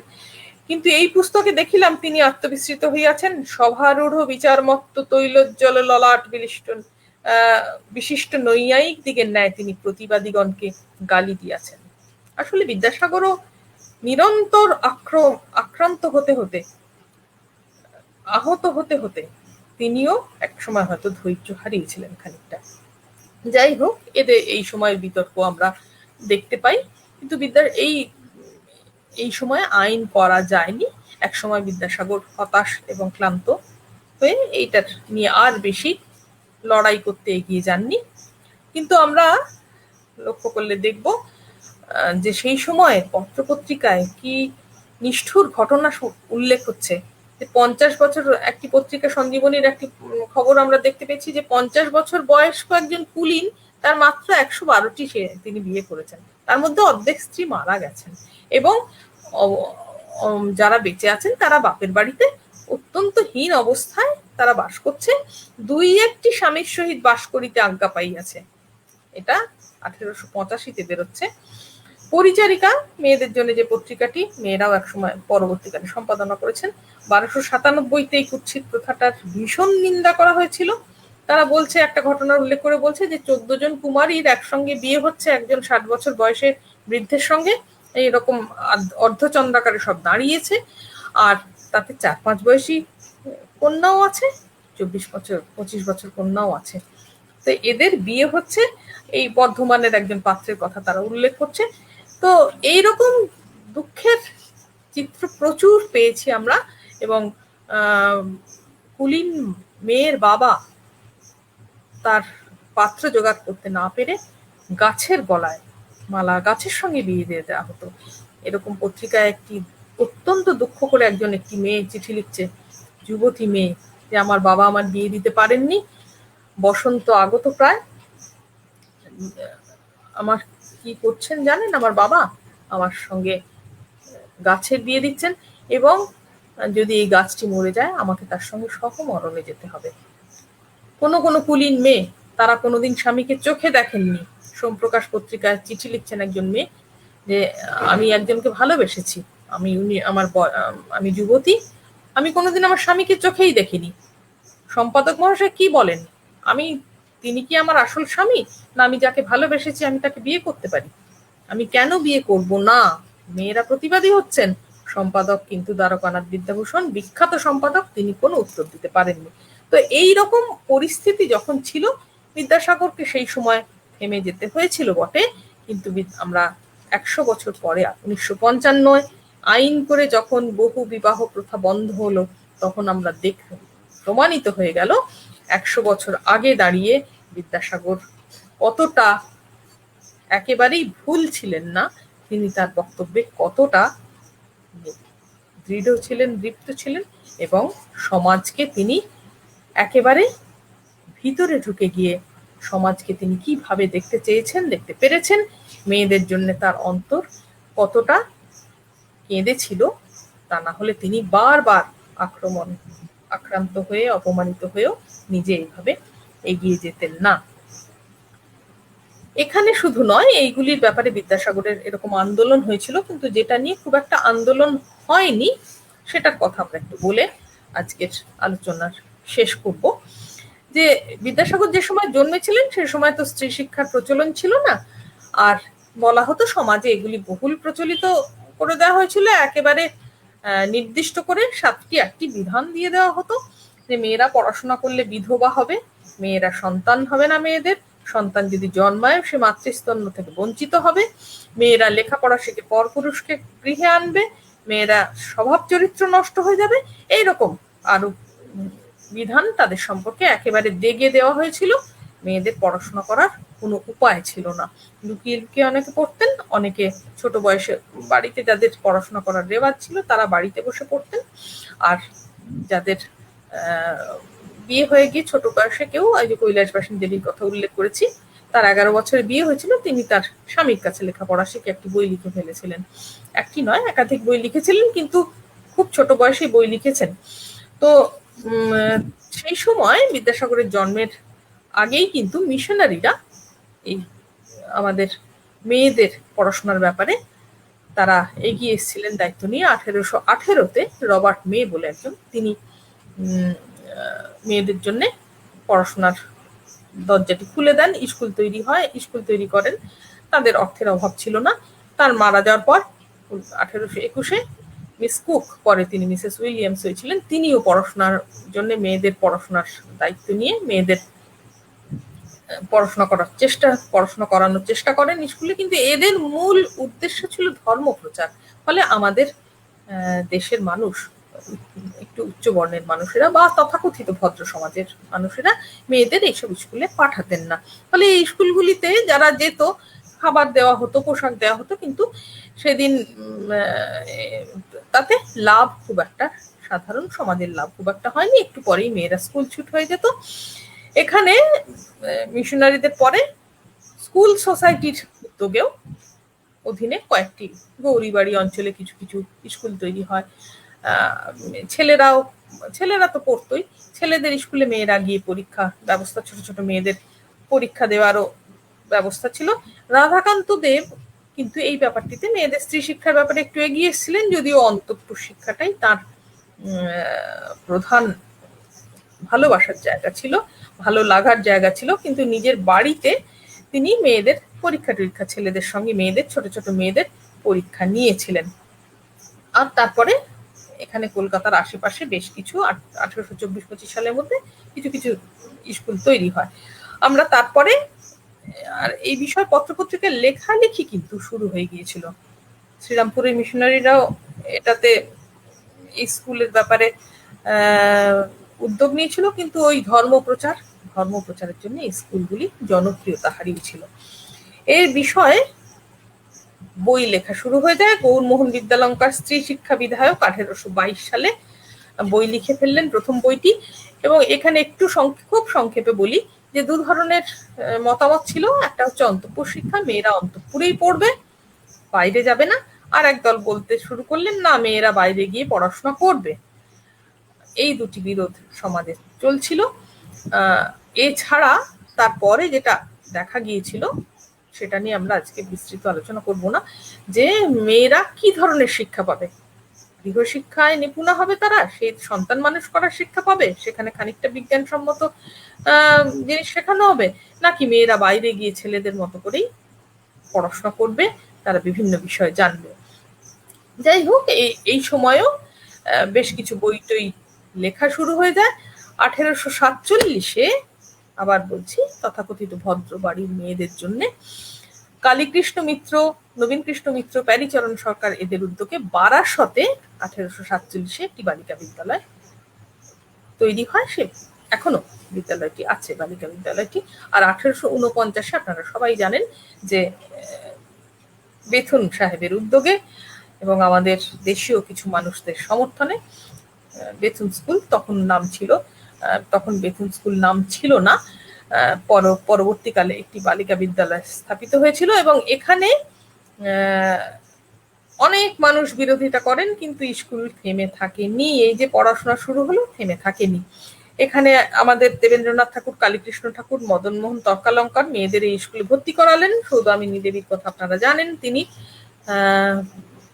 এই স্কুলের ছাত্রী ছিলেন। দেবেন্দ্রনাথ তার বড় মেয়েকে এই স্কুলে পাঠিয়েছিলেন। এরকম বড় সড়ো আন্দোলন না হলো, স্ত্রী শিক্ষা চলতে লাগলো। আর বিদ্যাসাগর এই স্কুলটির সঙ্গে, বেথুন স্কুলের সঙ্গে কিন্তু যুক্ত ছিলেন প্রথম থেকে। দীর্ঘদিন তিনি সম্পাদক হিসেবেও ছিলেন। এই যে বেথুন স্কুলের এখানে একটা কথা দিতে হয়েছিল এদের, যে কোনো ধর্ম শিক্ষা দেওয়া হবে না, তবেই এই স্কুলটা চালু হতে পেরেছিল। কোনো ধর্ম শিক্ষা দেওয়া হবে না, এটা লেখাও থাকতো তাদের প্যাম্পলেটে। আর এই যে কন্যা এবং পালনীয়া শিক্ষণীয়া অতি যত্ততা, এইটা যে লেখা ছিল এর গায়ে, এই স্কুলের গাড়িগুলো, স্কুলে তো ঢাকা দেওয়া গাড়ি করে মেয়েরা যেত, এইটা কিন্তু বিদ্যাসাগর লিখিয়েছিলেন। তিনি এই সংস্কৃত শ্লোকটি ঢাকা গাড়ির দুদিকে লেখানোর ব্যবস্থা করেন। আর সংবাদপত্রে বিজ্ঞাপনও দিয়েছিলেন অভিভাবকদের অনুরোধ করে যে তারা যেন এখানে মেয়েদের পাঠান। এই বিজ্ঞাপনটি আমাদের চোখে পড়েছে। অনেকদিন পর্যন্ত এই সম্পাদকের দায়িত্ব তিনি পালন করেন। তারপরে এখানে স্কুলের সঙ্গে তার একটুখানি মতবিরোধ দেখা দেয় এবং নিজে তিনি আর কিছুদিন পরে তিনি জানতেন যে শিক্ষা মেয়েদের মধ্যে প্রসারিত না হলে মেয়েদের চোখ খুলবে না, মেয়েরা সচেতন হবে না, শিক্ষার আলো পারিপার্শ্বিক জীবন জগৎ সম্পর্কে তাদের জানতে সাহায্য করবে, নিজেকে জানতে সাহায্য করবে। নিজেকে না জানলে, নিজের অবস্থান না জানলে, শিক্ষাই একমাত্র পারে তাদের নিজের অবস্থান সম্পর্কে সচেতন করতে। না জানলে তারা কোনোদিন নিজেরা এগিয়ে যেতে পারবে না। তো তিনি ছোটলাট হ্যালিডের সঙ্গে কথা বললেন, নিজে গ্রামে গঞ্জে গিয়ে বিদ্যালয় স্থাপন করার চেষ্টা করলেন। 1857 থেকে 58 মধ্যে তিনি 35টি বালিকা বিদ্যালয় তৈরি করেন, নিজের পকেটের পয়সা খরচ করে, নিজ অর্থ ব্যয়। কিন্তু দুঃখের বিষয়, এবং নিজের চেয়ার টেবিল, স্কুলের যা কিছু আসবাব কেনেন, শিক্ষকদের বেতনের দায়িত্ব নেন, বেতন দেন তিনি। অনেক লেখালেখির পর সরকারের কাছ থেকে তিনি টাকা কিছু ফেরত পেয়েছিলেন, কিন্তু তাকে কেউ কেউ চাঁদা হিসেবে অনেকে দিতে লাগলেন টাকা পয়সা। কিন্তু সরকার কিছুতেই এই বালিকা বিদ্যালয়গুলিকে স্থায়ী রূপ দিতে অস্বীকার করে। কোনো স্থায়ী অর্থ ব্যবস্থা তাদের পক্ষ থেকে এদের দেওয়া হয় না। ফলে শিক্ষা বিভাগের ডিরেক্টর গর্ডন এদের আর্থসাহিত্যিক বরং এই অর্থ সাহায্যের ভীষণ বিরোধিতা করেন। এ বিষয়ে ক্ষোভও প্রকাশ করে কোনো কোনো পত্রিকা, সংবাদ প্রভাকরে আমরা দেখি যে ঈশ্বরচন্দ্র বিদ্যাসাগর এত দূর চেষ্টা করেছেন, দিনের পর দিন তিনি নিজের দায়িত্ব নিয়ে অর্থ ব্যয় করে গ্রামে গঞ্জে ছোটাছুটি করে তিনি স্কুল তৈরি করতে চাইছেন, কিন্তু সরকার এতই নিরুদ্বেগ, তাকে কোনো রকম সাহায্য করতে চাইছে না। মেয়েদের মধ্যে সচেতনতা জাগছে, আমরা এই শিক্ষার ব্যাপারেও দেখব। ঠাকুরানী দাসী এই শাসকদের উদাসীনতাতেও দুঃখ প্রকাশ করে একটা চিঠি সংবাদ প্রভাকরে লেখেন যে একজন মহাত্মার চিঠির একটু অংশ আমি পড়ছি। যদি বা কোনো মহাত্মার অজস্র পরিশ্রমে এবং যত্ন দ্বারা এদেশের কোনো কোনো স্থানে কয়েকটি বালিকা বিদ্যালয় সংস্থাপিত হইয়াছিল, এক্ষণে শোনা যাইতেছে রাজপুরুষদিগের একান্ত অসম্মতি প্রযুক্ত তাহাও বিনাশপ্রাপ্ত হইতেছে। আরো বড় চিঠি। তো এখানে যখন সরকার যখন অনিচ্ছুক, তখন এদের খুবই দুর্ভাগা। এইসব মেয়েরা এই কথা বলেছিলেন। বিদ্যাসাগর চেষ্টা করেছিলেন, অনেকে চাঁদা দিয়েছেন, ইংরেজরাও বেশ কিছু মানুষ চাঁদা দিয়েছেন, গভর্নর সেসিল বিডন চাঁদা দিতেন, কিন্তু অধিকাংশ স্কুলগুলি বন্ধ হয়ে গেল।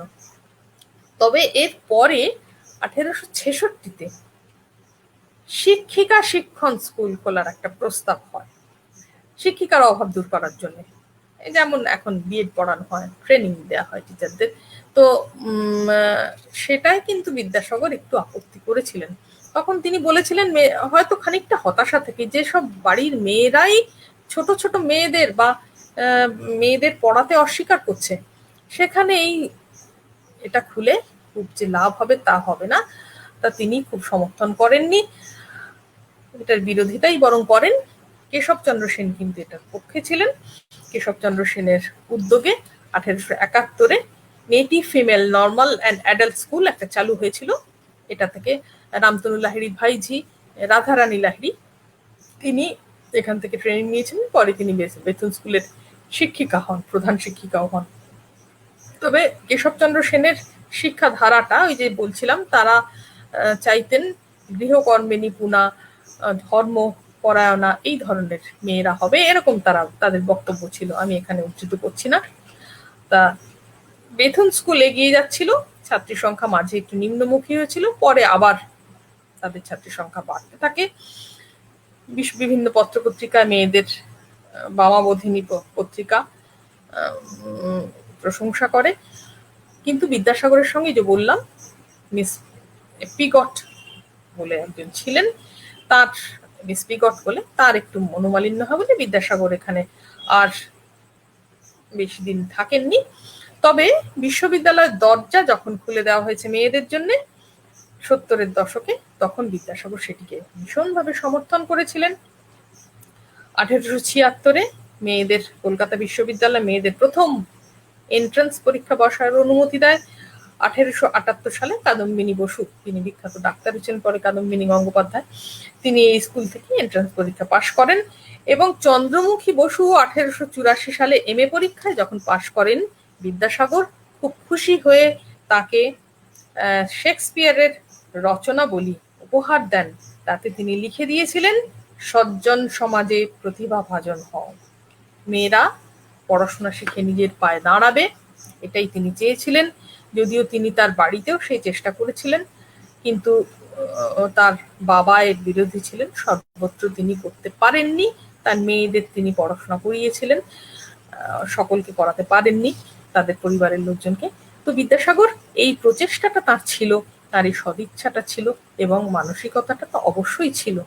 এই যে মেয়েরা এগিয়ে যাচ্ছেন শিক্ষার জগতে, তিনি বেথুন স্কুলে সঙ্গে যখন যুক্ত নন, গিয়ে দেখেছেন সেই স্কুলেরই ছাত্রী সেখানকার শিক্ষিকা হয়েছেন, তিনি খুব খুশি হয়েছিলেন, তার খুশির কথা তিনি জানিয়েছেন।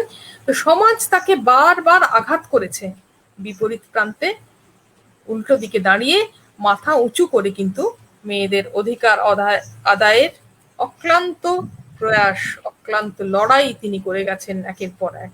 কোনো বাধাই তাকে কখনো থামাতে যায়। এই তার নিরন্তর লড়াই জারি থেকেছে। আমরা আজকে তার এই 200 বছরের, তার যে 200 বছর চলছে বিদ্যাসাগরের, সেখানে দাঁড়িয়ে আমরা তাকে সশ্রদ্ধ চিত্তে নমস্কার জানাই। কেননা যে সম্মান তিনি মেয়েদের ফিরিয়ে দিয়েছেন, যে সম্মানের পথে মেয়েদের চালিত করেছেন, সেজন্যই আজকে আমরা অনেক মেয়েরা এগোতে পারছি, কথা বলতে পারছি, তাকে জানতে পারছি, এমনকি তিনি কি লিখেছেন সেটুকু আমরা নিজেরা পড়ে উপলব্ধি করতে পারছি, অন্যদের জানানোর সুযোগ পাচ্ছি। আপনারা সকলেই আছেন আমার সঙ্গে। আজকে বিদ্যাসাগরের প্রতি আমার সশ্রদ্ধ প্রণাম জানিয়ে আমার বক্তব্যটি শেষ করলাম। থামছি এখানে।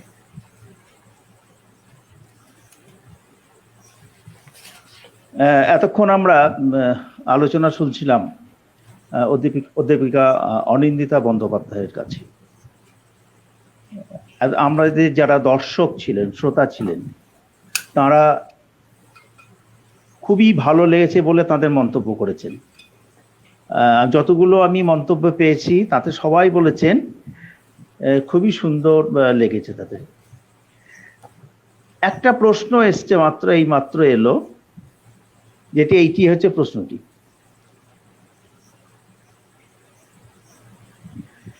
দাবি করলেন মনুসংহিতা হলো শ্রেষ্ঠ ধর্মগ্রন্থ, অন্যদিকে বিদ্যাসাগরের দাবি কলিকালে পরাশর সংহিতাই প্রধানতম মান্য শাস্ত্র। এই পরস্পর বিরোধী দাবির মধ্যে কি তাদের তর্ক পদ্ধতির নিজস্ব জোরের জায়গা লুকিয়ে রয়েছে? হ্যাঁ, রামমোহন অনেকদিন বিদ্যাসাগরের আরো অনেকটা আগে, কিন্তু রামমোহনও আমরা মনে রাখবো মনুসংহিতাকে ধর্মগ্রন্থ বলেছেন, তার অনেক ভালো দিক হয়তো তিনি দেখতে পেয়েছেন। কিন্তু এটাও মনে রাখবো তো আমরা যে রামমোহন শাস্ত্র ঘেটে তিনি কিন্তু শাস্ত্রের পথ ধরেছিলেন, বিদ্যাসাগর তার পথই অনুসরণ করেছেন। তিনি অনেক শাস্ত্র ঘেটে প্রমাণ করে দিয়েছেন যে আমাদের সতীদাহ প্রথা তিনি যখন বন্ধ করতে চাইছেন, মেয়েদের শিক্ষার হয়ে তিনি যখন কথা বলছেন, তারও আগে সতীদাহ আইনের অনেক আগেই রামমোহন 1822-এ বলছেন যে মেয়েদের কি শিক্ষা দিয়ে, কোনোদিন শিক্ষা দেওয়ার চেষ্টা করেছেন আপনারা যে মেয়েদের অশিক্ষিত বলছেন বা মেয়েরা শিক্ষা নিতে পারবে না, গ্রহণ করতে পারবে না বলছেন? তিনি শাস্ত্র থেকে প্রমাণ তো বারবার দেখিয়েছেন। বিদ্যাসাগর কিন্তু তার পথেই হেঁটেছিলেন। রামমোহনের সঙ্গে বিদ্যাসাগর এই বিরোধ ছিল না। বিদ্যাসাগর অনেক ছোট, রামমোহন যখন চলে যাচ্ছেন তখন তো বিদ্যাসাগরের খুব বেশি বয়স নয়, কিন্তু তাদের মধ্যে বিরোধ ছিল। আমি বলবো না বিদ্যাসাগর বিধবা বিবাহ তাকে প্রমাণ শাস্ত্রে আছে, এটি প্রমাণ করার জন্য পরাশর সংহিতাকে বেছেছেন। পরাশর সংহিতাই সবচেয়ে শ্রেষ্ঠ, একথা তিনি তো বলছেন না। তিনি আরো অনেক পুরাণ থেকে উদাহরণ দিয়েছেন। উনি বলছেন কলিযুগে এটা প্রচলিত ছিল, এটা উনি প্রমাণ করে দেখিয়ে দিয়েছেন যে স্বামী যদি নিরুদ্দেশ হয়ে যায়, এবং তখনও এটাও বলেছেন পাগল হয়ে যায়, সংসার ত্যাগী হয় মেয়েরা, বিয়ে। আর ওই যে আমি পড়ে শোনালাম তার শ্লোকটা খুললেই বিদ্যাসাগর রচনাবলীতে আপনারা সকলেই জানেন, খুললেই দেখতে পাবেন, আরেকবার দেখে নিতেও পারেন। তো তিনি বিদ্যাসাগরের সঙ্গে রামমোহনের যে বিরোধ ছিল সেটা তো বলা যায় না এখানে। রামমোহন একভাবে ভেবেছেন তার মতো করে, বিদ্যাসাগর পরে ভেবেছেন তার মতো করে, কিন্তু আন্দোলনটাকে এই সমাজের প্রতিকূলতার বিরুদ্ধে দাঁড়িয়ে দেখছেন তো বিদ্যাসাগর বিধবা বিবাহে মোট তার এবং অন্যান্য আবেদনপত্রের মোট সই 5192, আমি এরকম একটা কিছু বললাম, সংখ্যাটা দেখেই বলেছি, আর বিরোধী পক্ষদের 55,000-এর উপর সই। কাজে ভীষণ প্রতিকূলতার সঙ্গে লড়াই করে তো তাকে দাঁড়াতে হয়েছিল। সেই লড়াইটা তিনি জিতে গিয়েছিলেন। সেই লড়াইতে অনেক সময় তাকে আপাতভাবে হেরে গেছেন মনে হলেও 100 বছর পরে আমরা দেখেছি যে বহুবিবাহ আইন করে বন্ধ করা হয়েছে স্বাধীন ভারতে, আর তিনি মেয়েদের কষ্টে যে তার অন্তর সত্যি কাঁদতো, সেটা তো বারবারই আমরা প্রমাণ পাচ্ছি। সবচেয়ে বড় কথা, তিনি এত আধুনিক মনস্ক ছিলেন। এই যে আমি বললাম বিধবাদের বিয়ে দিতে চাইছেন, সেখানে তিনি বলছেন যে মেয়েদের কি করে তোমরা কামনা বাসনা তৃষ্ণা আকাঙ্ক্ষা মিটিয়ে থামিয়ে রাখবে। একটি ছোট মেয়ে সে তো প্রকৃতির নিয়মে বড় হবে, বিজ্ঞানের নিয়মে বড় হবে, এটাকে কখনো বাধা দিয়ে তো থামিয়ে রাখা যায় না। তাদের এই শারীরিক আকাঙ্ক্ষা স্বীকৃতি দিতে হবে তোমাদের, এটা তিনি জোর গলায় বলতে পেরেছিলেন। এটা ভেবে দেখুন কত বড় আধুনিক মানুষ তিনি। জোর করে তাদের থামিয়ে রাখো, তুমি তাদের আচার কানুনে বেঁধে রাখতে পারো, আচারে বিধি নিষেধে, তাদের জল খেতে পর্যন্ত তুমি দেবে না। তাদের শরীর, তাদের মানসিকতা আপনি থেমে যাবে? তাকে কি এটা থামিয়ে রাখতে পারবে? আচ্ছা, আরেকজন প্রশ্ন করেছেন বর্তমান সময়ে বর্ণ পরিচয়ের গুরুত্ব কতটা। দেখুন এইটা তো আজকের আলোচনার বিষয় নয়, এটা নিয়ে আবার অন্য আরেকটা বড় আলোচনা হতে পারে। এইটাতে প্রাসঙ্গিক নয়। সেই যুগে অবশ্যই প্রাসঙ্গিক ছিল। বর্ণ পরিচয় লিখে তো তিনি অনেক কিছু সেই সময়ের তৈরি করে দিতে চেয়েছিলেন, তাই নিয়ে বিতর্কও হয়েছিল সমাজে। তিনি কিছু ভালো আরেকটা প্রশ্ন এসছে, বিদ্যাসাগরের পুত্র কি বিদ্যাসাগরের পুত্র স্বেচ্ছায়, অর্ণব আমাদের ছাত্র, পুরনো ছাত্র, খুব প্রিয় মানুষ আমাদের। তা বিদ্যাসাগর না, তার পুত্র খানিকটা স্বেচ্ছাতেই বিয়ে করেছিলেন, বিদ্যাসাগর জোর করে তার বিয়ে দেননি। সেই জন্য বিদ্যাসাগর খুব খুশি হয়েছিলেন। ভবকুমারীকে তিনি বিয়ে করেছিলেন, ভবকুমারী দেবীকে। বিদ্যাসাগর খুব খুশি হয়েছিলেন। পরবর্তীকালে তার পুত্রের সঙ্গে তার মতবিরোধ নানা জায়গায় হয়েছে, কিন্তু এখানে বিদ্যাসাগর খুব খুশি হয়েছিলেন, বরং তার মুখোজ্জ্বল হয়েছিল, এটা তিনি মনে করতেন। কেন আত্মীয় স্বজন তার সঙ্গে সম্পর্ক ত্যাগ করেছিলেন, কিন্তু তিনি খুশি হয়েছিলেন। যে খুব সুন্দর আলোচনা হয়েছে, আমরা খুবই সমৃদ্ধ হয়েছে এবং আমাদের দর্শক মন্ডলীও যথেষ্ট সমৃদ্ধ হয়েছে, তারা সেই রকম মন্তব্য জানিয়েছেন। খুবই ভালো লাগলো বলে সর্বশেষে মন্তব্য করেছেন রিঙ্কি দত্ত, তিনিও বলেছেন যে আমাদের খুব ভালো লেগেছে। ওসিয়ানিক আর্নব ধন্যবাদ জ্ঞাপন করেছেন তিনি। আমাদের এই যে আলোচনা সামগ্রিকভাবে খুবই সুন্দর আলোচনা হয়েছে। এতক্ষণ আমরা সেই আলোচনা এইখানে এই আলোচনার একটা কথা বলেছেন বিদিশা ঘোষ, তিনি বলছেন যে মন্ত্রমুগ্ধের মতো শুনলাম। সেই জেট টেনেই বলা যায় যে খুব সুন্দর আলোচনা হয়েছে এতক্ষণ আমাদের কাছে। একটি প্রশ্ন এসছে কি, সবীন্দ্রনাথ সান্যাল, নিউ ইনফরমেশন এবার দা, কি প্রশ্ন পড়া যাচ্ছে না। উনি বলছেন বুকানান, এই আমি বুকানানের যে এটা বলেছি, উনি আরেকজন কথা বলছেন, Hindu Charles died on 1828, Buchanan and Charles made a contradictory effort, any opinion? এইটার বিষয়ে হ্যাঁ সমী বলছে যেটা, যে দাদা Charles Stewart who was known as Hindu Stuart extol a lot Hindu culture। হ্যাঁ, উনি এখানে বিরোধিতা তো ছিলই খানিকটা। বুকানান অনেক আগেই লিখেছেন এই কথাটি, 1805-এই লিখেছেন আর কি। তো তিনি দেখেছিলেন এখানে বিরোধিতা নিজেদের মধ্যে খানিকটা ছিল, কোথাও কোথাও তারা একমত হতেন, কখনো কখনো বিরোধিতা, কখনো আবার সরেও আসতেন। এইটার বিষয় আর একটুখানি আমাকে, মানে যে প্রশ্নটা করেছে সমী, সেটার বিষয় তাহলে একটু, এটা একটু উল্লেখযোগ্য প্রশ্নই অবশ্য, সেটার বিষয় আবার আমি তো বিদ্যাসাগর নিয়েই মূলত আজকে বলেছি, সেটা নিয়ে আর একটু ভাবনা চিন্তা করা যেতে পারে। নতুন একটা দিশাও দেখাচ্ছেন সমীন্দ্রনাথ সান্যাল। সমী আমার অনেক ছোট ভাইয়ের মতো আর কি, অনেক খুব একজন প্রিয় মানুষ, নিজের ক্ষেত্রে তো নামী মানুষ, তাহলে আমাদের থেকে অনেক ছোট এক ভাই। সমীকে বলছি ভাববো, পরে আমার সঙ্গে এটা নিয়ে আলোচনাও করতে পারিস, এটা নিয়ে আমি পরে আলোচনা করব তোর সঙ্গে আলাদা করে।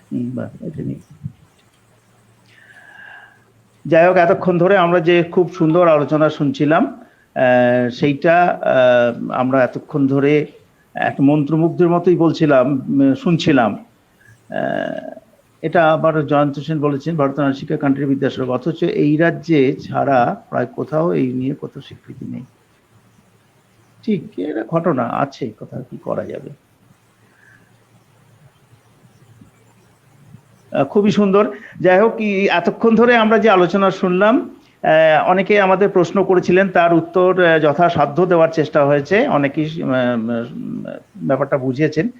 যাই হোক, ঈশ্বরচন্দ্র বিদ্যাসাগর দ্বিশত জন্মবর্ষ উদযাপন কমিটির পক্ষ থেকে আজকের আলোচক অধ্যাপিকা অনিন্দিতা বন্দ্যোপাধ্যায়, অনিন্দিতাদিকে আমাদের অনেক অনেক ধন্যবাদ জানাচ্ছি, কৃতজ্ঞতা জানাচ্ছি এই সময় দিয়ে আলোচনা করার জন্য। আপনাদেরও ধন্যবাদ আয়োজকদের, এবং কৃতজ্ঞ আমাকে ডাকার জন্য। আমরা ধন্যবাদ জানাচ্ছি আমাদের যে দর্শক মণ্ডলীকে, যারা এতক্ষণ ধরে উপস্থিত হয়ে নানা রকমের মন্তব্য করে এই আলোচনাকেই সমৃদ্ধ করেছেন। তাদেরকেও আমরা আন্তরিক কৃতজ্ঞতা জানাচ্ছি, ধন্যবাদ জানাচ্ছি। বিদ্যাসাগরের সঙ্গে রঙ্গমঞ্চের সম্পর্ক, ডক্টর বাপ্পাদিত্য ঘোষ। এটা আমি নারী অধিকার নিয়ে আলোচনা করছি, তো এখানে রঙ্গমঞ্চের সম্পর্কটা এখানে প্রাসঙ্গিক নয় আর কি। বাপ্পাও আমার ছাত্র, আমার একেবারে প্রথম ব্যাচের ছাত্র বোধহয় বর্ধমান বিশ্ববিদ্যালয়। যাই হোক, পরে এগুলো নিয়ে আলোচনা করা যেতে পারে, কিন্তু এখানে নারী অধিকার নিয়ে আলোচনা হচ্ছে বলে অন্য প্রসঙ্গগুলো আনি নিয়ে, এবং এটাতেই তো অনেকটা সময় নিয়ে নিলাম আমি বোধহয়। ঠিক আছে, যাই হোক, ঠিকই, কিন্তু আলোচনা খুবই প্রাণবন্ত হয়েছে, সবার ইন্টারাকশনের মধ্য দিয়ে খুবই প্রাণবন্ত হয়েছে। আজকে অনেক অনেক ভালো লাগলো।